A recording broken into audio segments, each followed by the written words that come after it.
Establishing a relationship in 1972, Australia and China's relationship are based on economics, trade, and have a well-established community. Recent years have been strained due to concerns of Chinese political influence in Australia, who call for an independent inquiry into the origins of COVID-19 pandemic, which led to a wave of trade restrictions stopping. Former ministers Malcolm Turnbull and Kevin Rudd spoke in a recent live broadcast for La Trobe Asia regarding China's belligerent relationship with Australia as tensions continue to rise.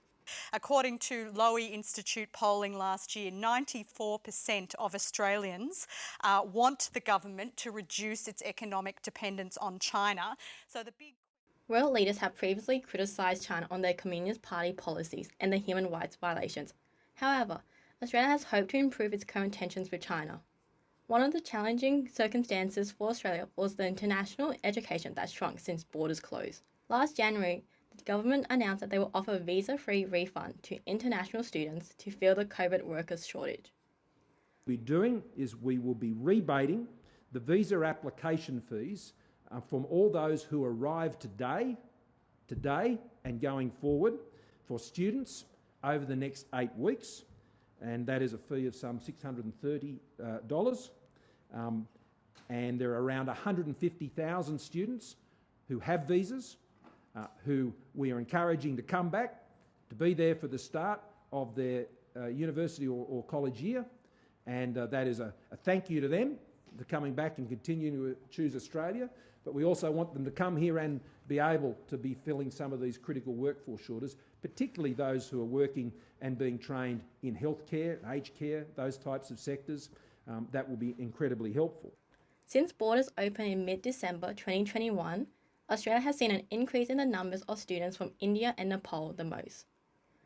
By comparison, Chinese international students have not returned to Australia as quickly. We spoke to Peter Hurley from the Mitchell Institute, who has the facts. I think it's going to take some time for those numbers with which, to come back to previous, pre-pandemic levels. I think the reason why it's taking some time is it's easy to forget just how much of a shock happened over the past 2 years. Borders were closed. It was extremely difficult for international students, or anyone for that matter, to get across borders. And it's going to take some time for those effects to kind of work their way through the system. He went on how Chinese international students are returning at a slower pace since borders open and how the Australian labour market affects their return.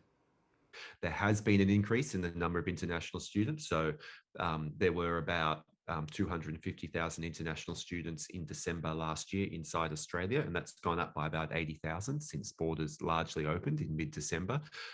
But to give you an idea of the size of it, I mean, there were about 600,000 international students in Australia before the pandemic. So there's still a huge decline. We asked Chinese international students on their perspective about this change, and here's what they had to say. My course is very practical, so many face-to-face classes is very necessary. So if I didn't back here in 2020, I think I will stay in China and study another course or something. Yeah, definitely it's harder for international students because our tuition fee is already very high, and also the daily living, those costs are very high as well compared to China. It's quite hard. Alyssa Sayboualay reporting for the News of Plenty.